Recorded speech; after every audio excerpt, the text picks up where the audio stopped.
doctor Ciro me ofreció hablar con ustedes nuevamente, por supuesto, en realidad cuando yo le pedí a él que qué le parecía si podía volver a intervenir, y me dijo que sí, que para mí fue una gran alegría,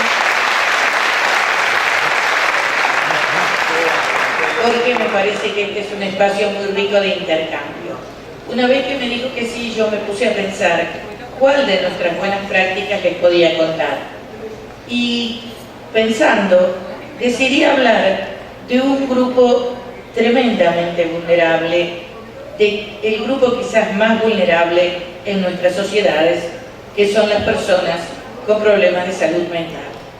Los enfermos mentales, tanto en el ámbito penal como fuera del ámbito penal.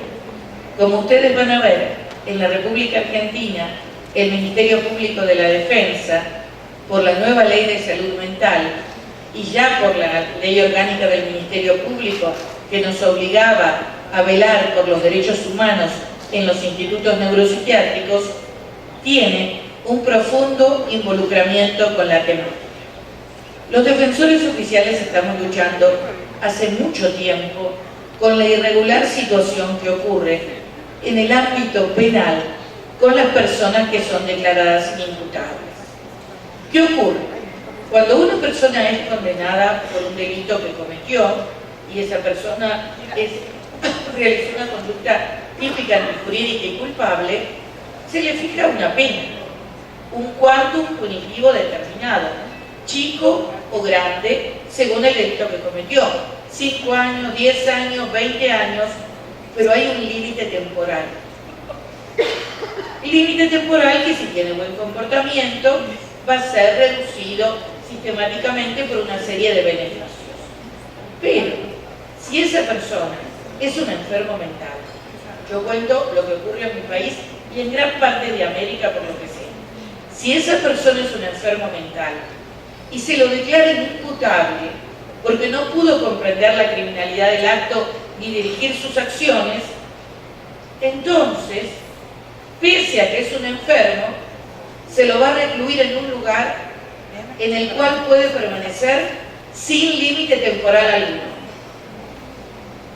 Esa persona puede quedarse 50 años presa. Se puede morir en una cárcel psiquiátrica porque lo único que se hace, la sentencia no se revisa nunca más, sino que cada 6 meses se vuelve a revisar de manera rutinaria a la persona, los médicos, y tienen que decir si sigue siendo peligroso para sí o para terceros. Como el argumento que se usa es que si una vez cometió un delito y la enfermedad persiste, porque puede ser que padezca una enfermedad incurable, psiquiátrica, el peligro subsiste, los médicos judiciales optan por la solución más fácil y dicen que sigue siendo peligroso para él o para los terceros. Y la persona sigue privada de su libertad. En este momento, en mi país, hay un señor que hace 30 años que está preso. No mató a nadie. Le robó un animal, un ganado, una cabra, a un vecino y luego le prendió fuego a la cabra. Un hecho horrible. No mató a un ser humano. Hace 30 años que está preso. No es de la jurisdicción de Buenos Aires, es de la provincia, de una provincia. No logramos revertir la situación. Eso nos hizo luchar a los defensores penales duramente, exigiendo, todavía no lo hemos logrado, que cuando una persona sea declarada inimputable, los jueces penales saquen sus manos de encima.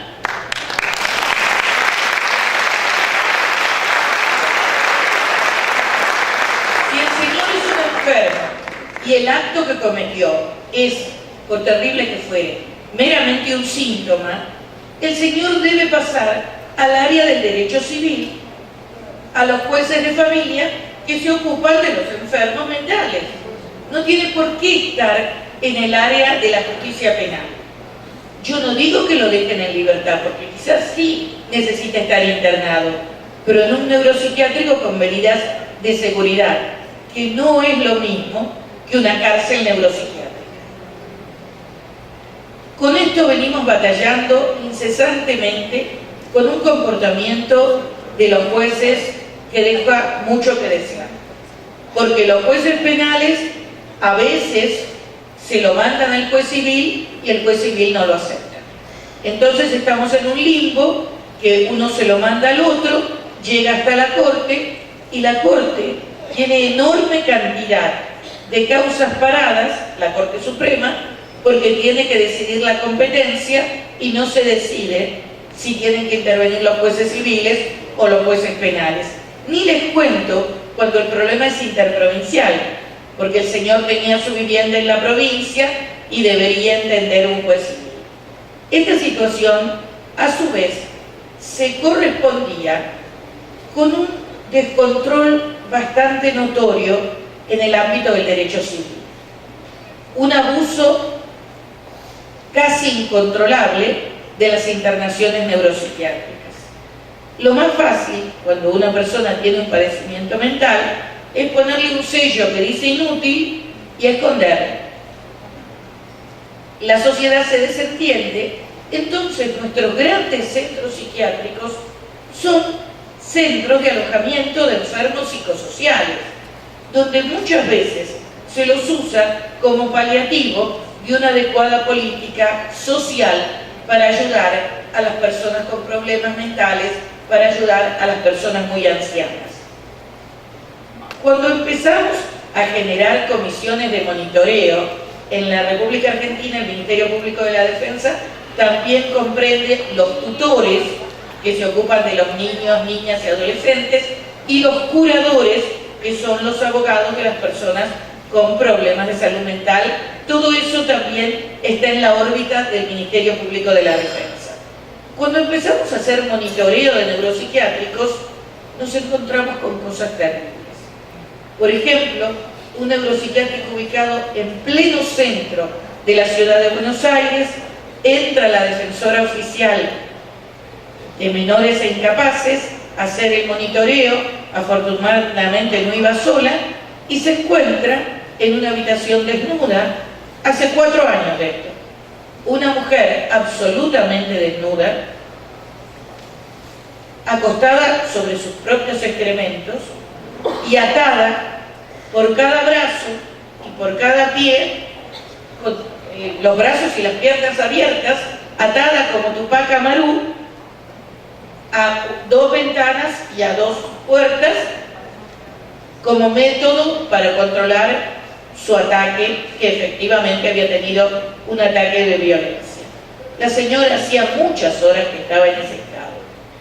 Efectivamente, tanto en las muñecas como en los tobillos, tenía una muñequera y tobillera almohadilladas, con lo cual esto no tuvo luego signos como para que nosotros pudiéramos hacer una denuncia penal. Igual se hizo una denuncia considerando que esto era realmente un modo de tortura. ¿Qué pasó? ¿Y qué pasa en numerosos hospitales psiquiátricos de la Argentina? Los psiquiatras no están, el director tampoco, el enfermero especializado, que por ley tiene que haber un número de enfermeros especializados cada tantos enfermos, y además siempre un médico de guardia, no existen. Y hay una persona que es una transición entre una enfermera y una persona que limpia, con rudimentos básicos que ante una situación compleja, lo único que sabe hacer es utilizar la fuerza, atar a la persona que está con un brote psiquiátrico, muchas veces ayudada por los otros pacientes. Poco tiempo después, el tutor nos llama y nos informa que en otro neuropsiquiátrico, destinado a niños, niñas y adolescentes, había encontrado a un niño, a un joven de 14 años, atado a una cama metálica, esta vez sin muñequeras ni tobilleras, lo que le produjo graves lesiones en los tobillos y en las manos, en las muñecas. Y este caso es terriblemente interesante, El tutor me pide autorización para hacer la denuncia, yo lo autorizo, el equipo de querellas que acompaña para querellar en los casos paradigmáticos de víctimas de violencia institucional, acompaña, y llegamos al momento en que la directora médica, que era una psiquiatra, es llamada a prestar declaración indagatoria. Llega el día, la psiquiatra no se presenta, pero presenta un certificado médico de otro psiquiatra en el que dice que tiene problemas de salud mental y no se puede someter a un proceso penal. Claro, nosotros dijimos, es una burda trampa. Pedimos una junta médica integrada por médicos judiciales, enviamos uno de nuestros peritos psiquiatras que conforman el cuerpo de auxiliares técnicos de la Defensoría y confirmaron el diagnóstico. Esa señora, que no podía ser sometida a un juicio penal porque estaba enferma mental, era la encargada, la directora de un instituto neuropsiquiátrico para niñas, niños y adolescentes. Esta situación de abandono y de descontrol nos llevó a acompañar lo que para nosotros fue un enorme triunfo del derecho, de la verdad, un enorme triunfo de los derechos humanos, que fue la sanción hace un poco más de 3 años de una nueva ley de salud mental. Una ley de salud mental revolucionaria, muy ambiciosa, que calculamos que va a llevar 20 años que esté totalmente cumplida. Esa ley tiene 2 paradigmas claros. Uno, la desmanicomialización. Me salió, es una palabra tan difícil. Abolir los manicomios. Y la otra,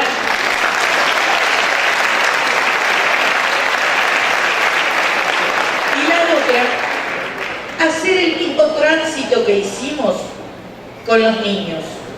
Dejar que las personas con problemas de salud mental dejen de ser objeto de protección y se vuelvan sujetos de derechos. Porque lo que esta ley, que fue un trabajo de participación de toda la comunidad, formaron parte del proceso de redacción de la ley, organizaciones de personas con padecimientos mentales, familiares de enfermos, asociaciones de médicos progresistas, asociaciones de empleados, de enfermeros, de personal de atención que no son enfermeros, de todos los neuropsiquiátricos y ONGs, organizaciones no gubernamentales que luchan por los derechos humanos. Y se hizo una ley modelo que luego se llevó a las distintas provincias donde se hicieron foros de discusión y se discutió la ley y finalmente se aprobó. Es gracioso porque nosotros acompañamos este proceso, pero en la última parte nos distrajimos un poco y cuando salió la ley nos habían dado un rol súper protagónico que ahora les voy a contar y que con gusto aceptamos. La ley salió, se dictó, el Congreso la aprobó, pero durante 2 años no se reglamentó por la presión que hacían, sobre todo, las grandes corporaciones de psiquiatras que decían que el campo de la salud mental era de ellos y que nadie se podía meter. Si los jueces y los abogados son terribles, ni les cuento lo que son los psiquiatras. Sin embargo, perdieron la batalla y en este momento la ley poco a poco se está ejecutando. Esa ley tiene muchas características y les vuelvo a decir, lo principal es la desmanicomialización, pero ¿qué es lo que intenta? Primero, que este ser humano, que es un sujeto de derechos con padecimientos mentales, no obtenga de la justicia una sentencia que diga es insano, punto, chau, al manicomio. Que obtenga una sentencia que diga qué puede hacer y qué no puede hacer. Porque en poquitísimos casos la persona es absolutamente discapacitada. Normalmente tiene problemas que con acompañamiento, con medicación se pueden controlar y puede seguir llevando una vida activa y útil. No hay que encerrarla, no hay que marginarla de la sociedad.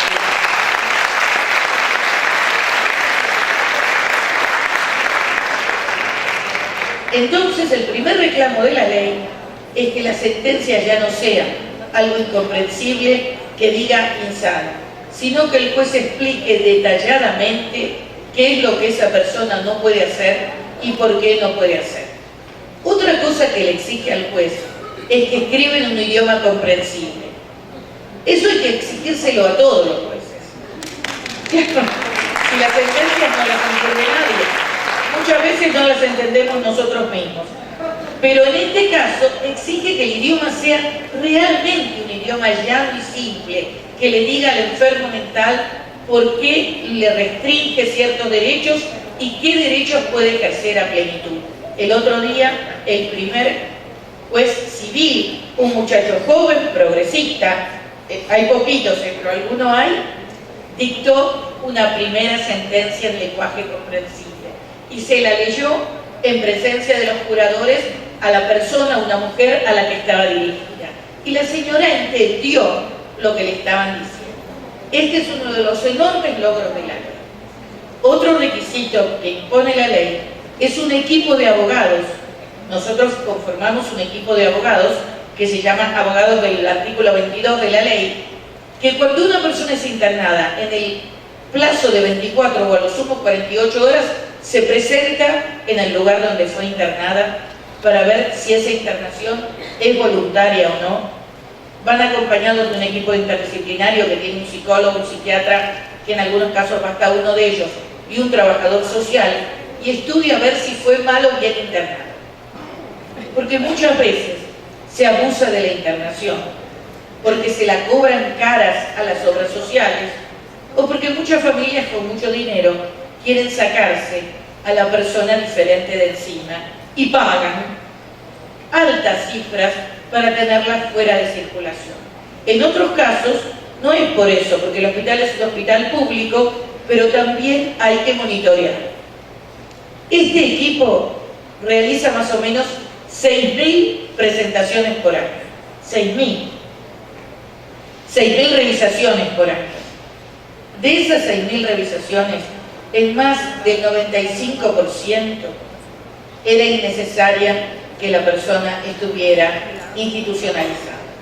Podía perfectamente tener un tratamiento en hospital de día, que solo iba durante el día, en otros ni siquiera eso, o en otro podía estar en un régimen, sí de internación de todo el día, pero mucho más suave, en una comunidad terapéutica.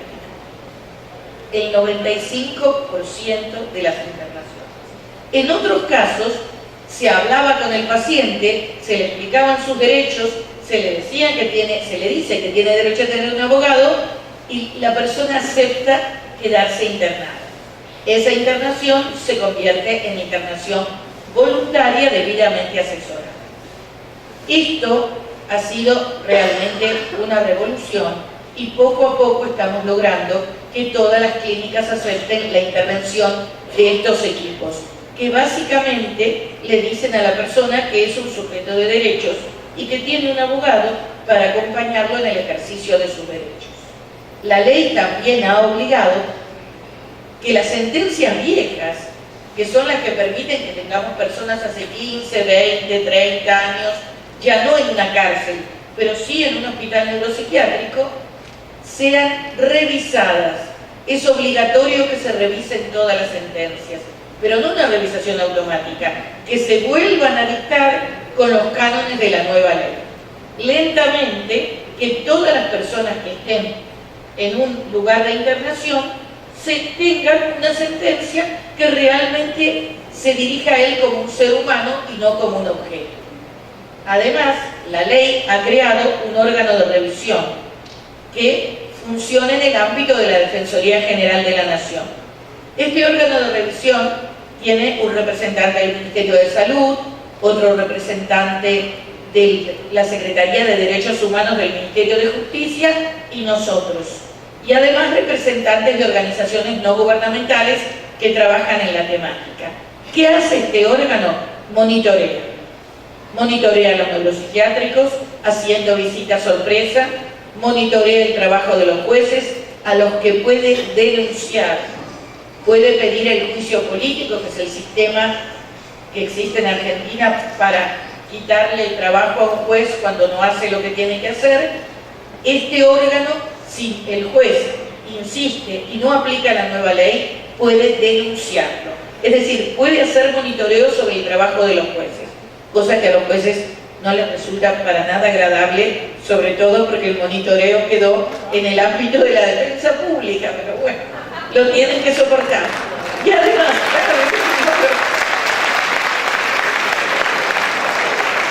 pero estamos trabajando en cosas concretas.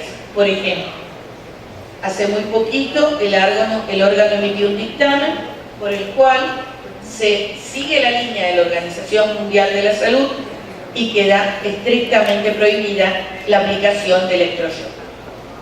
Esto fue un avance terrible porque nosotros cuestionábamos la aplicación de electroshock, pero el Ministerio de Salud lo aceptaba.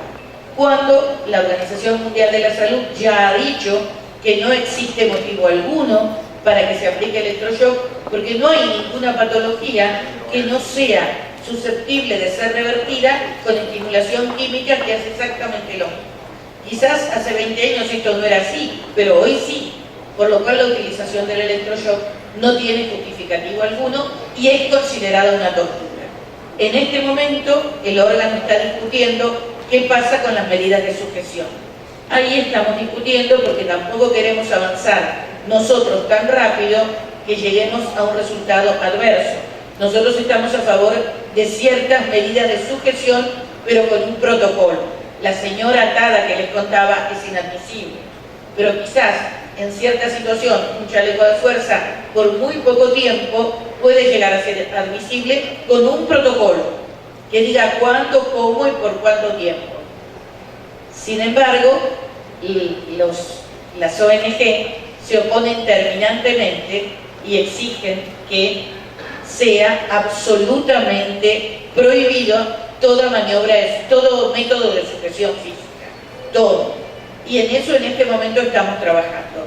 El Ministerio Público de la Defensa realmente está muy contento y además vemos pequeños, como la sentencia que les contaba antes, se lograron externar a 2 señoras que son sexualmente diferentes, son 2 señoras lesbianas, que luego que estaban juntas y se habían formado una pareja en un neuropsiquiátrico y no tenían por qué estar internadas, se les consiguió un lugar donde vivir y se casaron, porque en Argentina existe el matrimonio igualitario, se casaron y fue muy lindo porque los testigos fueron los 2 curadores que habían logrado que ellas pudieran estar externadas.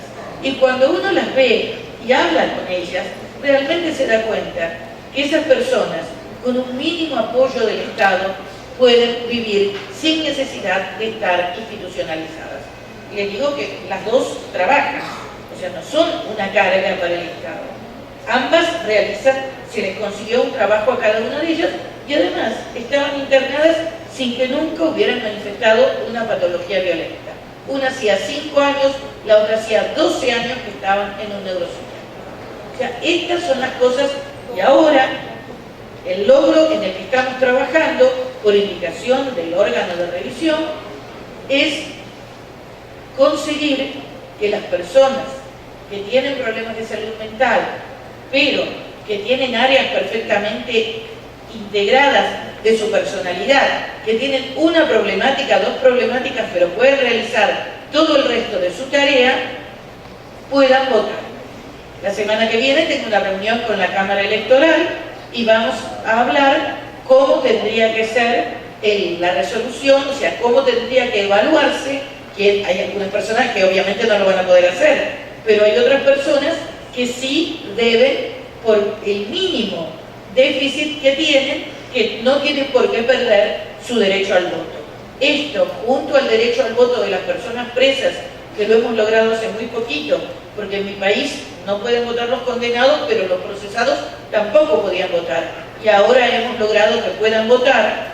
Son avances que se hacen con la Cámara Electoral y que siguen las pautas de la Convención sobre Discapacidad, que nos obliga a ver a las personas como sujetos de derechos. Ahora, atención, hay algo que tiene que sentarse muy firmemente, y yo lo digo cada vez que hablo de este tema.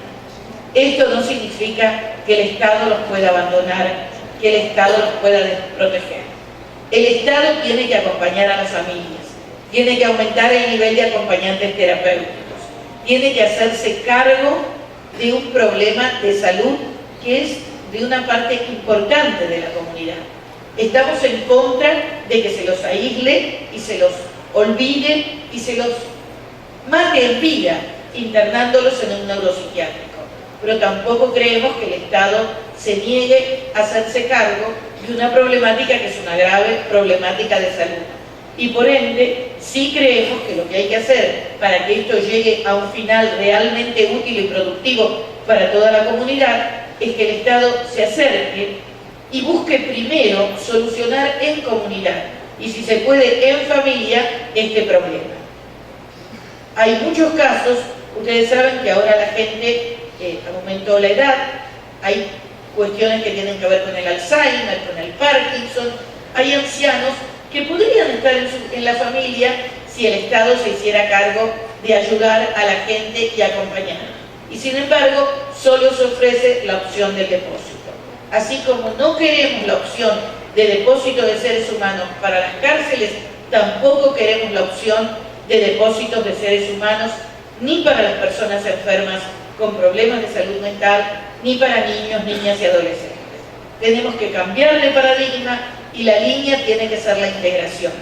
La línea tiene que ser la incorporación, aceptar al diferente y tratar de darle a cada uno el lugar que se le puede dar en la sociedad. Nosotros estamos trabajando mucho en esa tarea y creo que todos estos modelos de actuación implican realmente buenas prácticas que hacen crecer a la institución desde el punto de vista ético, desde el punto de vista jurídico, porque esto era realmente una aberración jurídica y que nos ayuda a transformar un mundo mejor, un mundo más justo, un mundo con una mayor dosis de paz.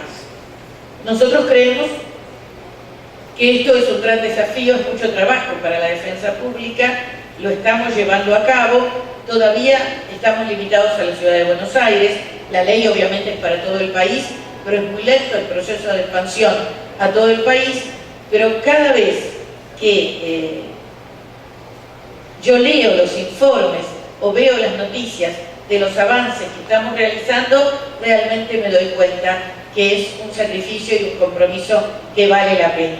Lo último que hicimos fue obtener el documento para una señora ucraniana de 92 años que está en un neuropsiquiátrico y claro, como era una enferma mental, nadie se había preocupado de hacerle el trámite de migraciones para que pudiera estar en Argentina legalmente y tener su documento.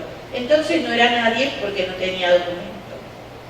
Y esto no es aceptable, porque es un ser humano, no es nadie. Es un ser humano enfermo, pero es una persona. Y la foto de la señora con el documento, bueno, hubiera sido muy lindo si yo lo hubiera tenido para cerrar esta exposición.